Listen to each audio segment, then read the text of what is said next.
L'encadrement des loyers dans de nombreuses villes suscite des débats. On va en parler tout de suite avec mon invité, Louise Duvernois, associée au sein de Veillejourde. Louise Duvernois, bonjour. Bonjour Arnaud.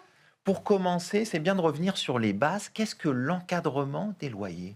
Alors il s'agit donc d'un dispositif expérimental qui a été institué par la loi Elan du 23 novembre 2018.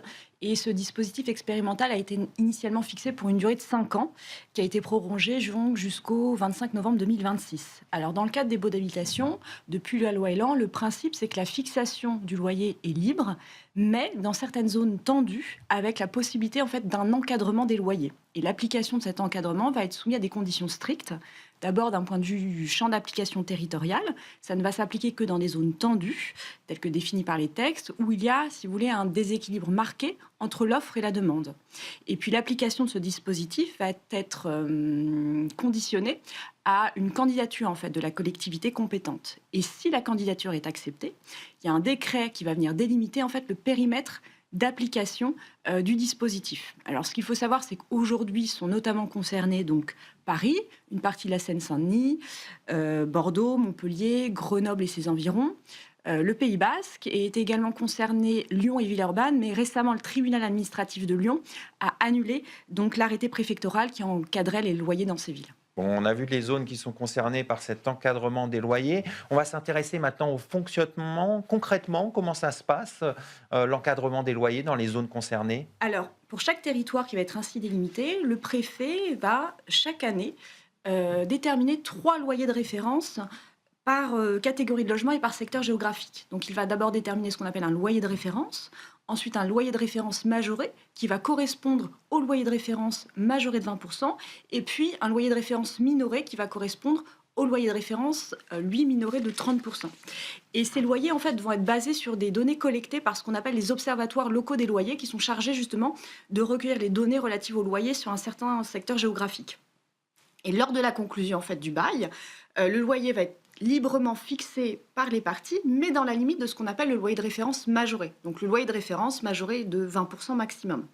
Après, ce qu'il faut savoir, c'est qu'il y a un complément de loyer qui peut être décidé par les parties, mais uniquement si le logement va présenter des caractéristiques exceptionnelles, que ce soit en termes de confort ou en termes de localisation. Et ces caractéristiques doivent bien sûr être justifiées au bail pour éviter tout abus. Et le complément de loyer ne va pas pouvoir être possible dans certains cas de figure, notamment quand les logements ont un mauvais DPE et qui sont classés F ou G. Et ce complément de loyer peut faire l'objet d'une contestation par le locataire qui ne le considère pas justifié dans un délai de 3 mois à compter de la signature du bail. Alors c'est un dispositif qui est sanctionné.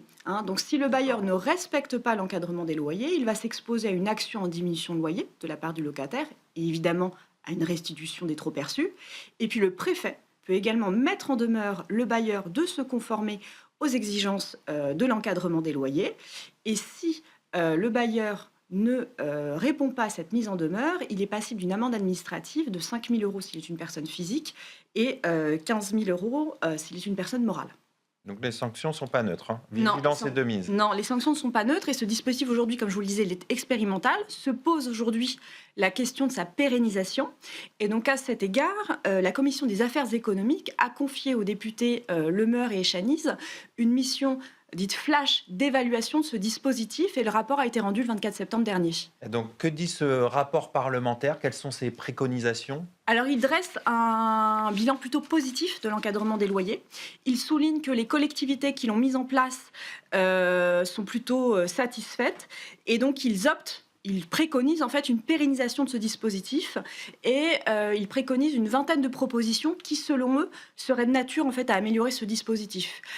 Premièrement, l'idée ce serait d'étendre la possibilité de l'adopter à l'ensemble des communes situées en zone tendue, un renforcement des sanctions, mieux encadrer les compléments de loyer pour éviter les abus et décentraliser le contrôle en déléguant davantage sa mise en œuvre et le pouvoir de sanction aux municipalités. On va s'intéresser aux acteurs de l'immobilier. Comment ils ont réagi par rapport à ces propositions? Alors, Les réactions du secteur sont assez contrastées. Il y en a une partie qui salue la clarification proposée et d'autres en fait vont considérer que c'est un peu une fuite en avant. Notamment la FNIM, dans son rapport, dans son communiqué du 24 septembre dernier, considère le dispositif, je cite, comme inefficace, punitif et contre-productif. Inefficace pourquoi? Parce qu'elle soutient que l'évolution des loyers est la même en fait qu'on soit en zone encadrée ou non encadrée.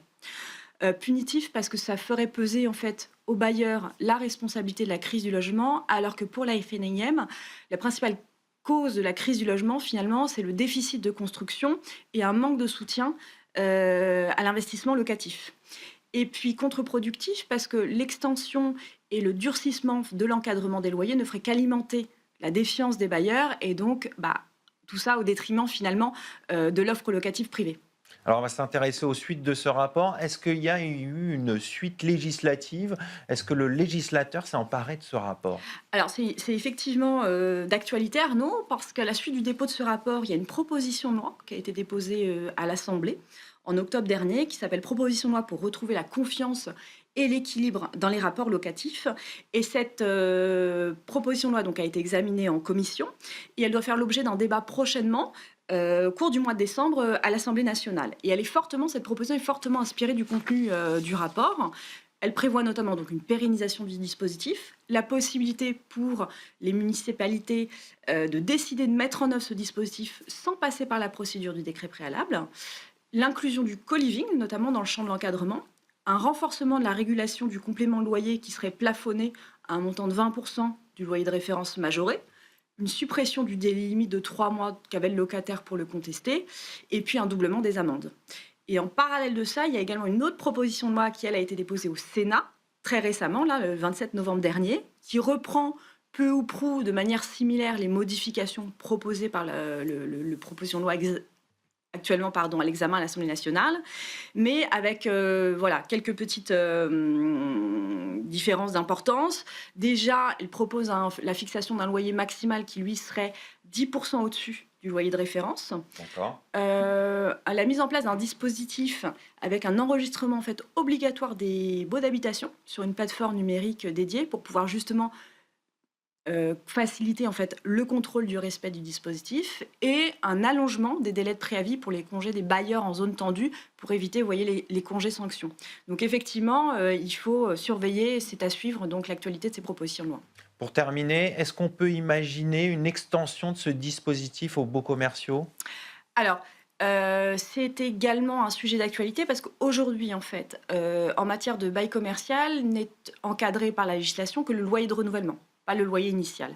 Mais certaines fédérations de commerçants et certains élus locaux plaident pour la mise en place d'un encadrement des loyers afin notamment de préserver le commerce de proximité. Et il y a notamment une proposition de loi qui a été déposée à l'Assemblée nationale également en octobre dernier qui propose donc la mise en place d'un encadrement pour soutenir le commerce de proximité des loyers commerciaux, avec un mécanisme qui serait un peu similaire à ce qu'on a aujourd'hui pour les baux d'habitation, c'est-à-dire que le préfet définirait un loyer de référence et il y aurait également un loyer de référence dit minoré, inférieur de 25% par rapport à ce loyer de référence.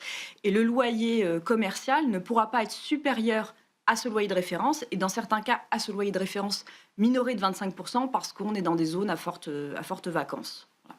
On va conclure là-dessus. Merci Louise Duvernois. Je rappelle que vous êtes associée au sein du cabinet Veillejourde. Tout de suite, on change de domaine, on va parler droit du travail dans un contexte très spécial, celui du conflit entre Kylian Mbappé et le Paris Saint-Germain.